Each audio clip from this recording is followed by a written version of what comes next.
15-year-old Luna Dizon has never known a world without social media.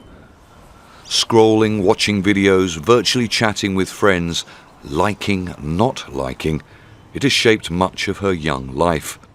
And like all teenagers under 16 in Australia, she knows things will now be different, at least until she reaches legal age and can use social media again. I just feel like there's a lack of trust. I mostly think that the social media should be up to the parents to decide whether their children should be allowed it or not. I don't think it should be a government thing. 10 of the largest platforms, including TikTok, Snapchat, Instagram and Facebook, face fines of up to $33 million under the new law. Prime Minister Anthony Albanese says the law benefits children and parents alike. Make no mistake, this reform will change lives for Australian kids and allowing them to just have their childhood. For Australian parents, enabling them to have greater peace of mind. The ban has potential wider implications. There are fears about advertising revenue declining among mainly American social media giants.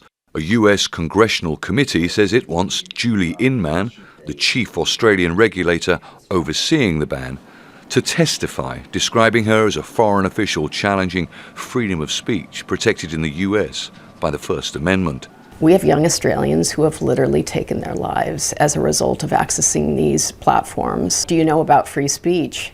Well, do you know that we actually have laws, and we expect any company that is providing services in Australia to abide with our laws. Australian parents have expressed mixed feelings on the ban, which companies say will be enforced using behaviour tracking, face scans and ID or bank verification. We'd always regulated media in the public interest, and I think what the government's trying to do is to return some of the public interest. That's a good thing because, as I say, there have been harms. It doesn't take into account the nuance and the variables and people's individual situations. And frankly, people tend to find a way around bans if they really want to. The harmful effects of excessive social media use among young people continues to be widely debated around the world. Other countries, including Denmark, New Zealand and Malaysia, say they may study and emulate the Australian law. Luna believes what she describes as an initial culture shock from the ban will pass. Mobile phone in hand, the young will adapt, she says. Charles Startford, Al Jazeera. Well, for more on this, we're joined now by Lisa Given, who is a Professor of Information Sciences at RMIT University in Melbourne. Thanks so much for joining us, Lisa. Can you just give us an idea of how this actually works? How can the government ensure under 16s actually don't get access? Because we heard that, you know, with any sort of restriction or ban along these lines, people will find a way around it. Absolutely. And we're already seeing that on day one today. At the end of the day, it's really up to the tech companies rather than the government. So the tech companies have to demonstrate that they've taken reasonable steps to keep children from having accounts on the platforms. So it doesn't actually ban all children from social media, as the headlines might suggest. It means that kids are not able to create an account, hold an account. But of course, some of the verification technologies we know have inherent flaws. And that means there are some young people that are actually getting through the system. In your opinion, is this a good idea? And the way that the legislation has been written up, do you think it will be effective? I don't actually. I think that's part of the challenge, is that everyone agrees that we've got challenges on social media. We've got harmful content facing our kids. But at the end of the day, this is really a very simplistic approach that tries to just put in a little bit of a filter to keep kids off the platforms. It doesn't address the content or the algorithm issues. And in fact, many kids can actually view the content through an online browser. You don't always have to be logged into an account to see the content. And so that doesn't actually reduce harm. And presumably people can use a VPN to get around it as well. Can you just give us an idea of how was a social media company actually defined? Because it doesn't really apply to all, does it, equally? That's right. So the definition was really looking at platforms that are primarily focused on that kind of social exchange. So areas where people can connect with each other, share content with each other.